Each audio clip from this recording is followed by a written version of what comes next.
Hey guys, welcome back to my YouTube channel Bhuvaneshwari Srinivas. మీకోసం ఎమ్మిగా mutton gravy curry తీసుకొచ్చేసానండి. Mutton gravy curry అంటాం కన్నా నల్లి బొక్కల కూర అని చెప్తే మీకు అర్థమవుతుంది అనుకుంటా. అది కూడా దేంట్లోనే తెలుసా, పప్పు కుక్కర్లో.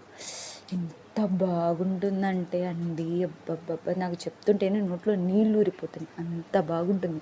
మీ ఊర్లో వాన పడుతుందో తెలియదు కానీ మా ఊర్లో మాత్రం దుమ్ము సుడాడిగా వాన పడుతుంది.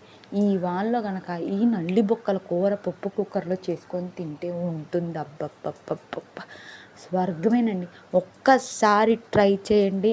ఐ హోప్ కామెంట్ బాక్స్ బద్దలు వెళ్ళిపోతుంది, అంత బాగుంది అని. తెలుసా, అసలు ఇంత బాగా వస్తుందని నాకే తెలియదండి. నాలాంటి మాస్టర్ షెఫ్స్ అయితే చాలా ఈజీగా చేసేస్తారనుకోండి, ఎందుకంటే నాలా కూరలు రాని వాళ్ళు. సో మీరు కూడా ట్రై చేయండి, ఎలా వచ్చిందో కామెంట్ చేయండి. అలాగే చూస్తున్నారు కానీ సబ్స్క్రైబ్ చేసుకోవట్లేదు, ప్లీజ్ నా ఛానల్ని సబ్స్క్రైబ్ చేసుకోండి. ఎలా వచ్చిందో కామెంట్ చేయడం మాత్రం మర్చిపోమాకండి. Bye guys.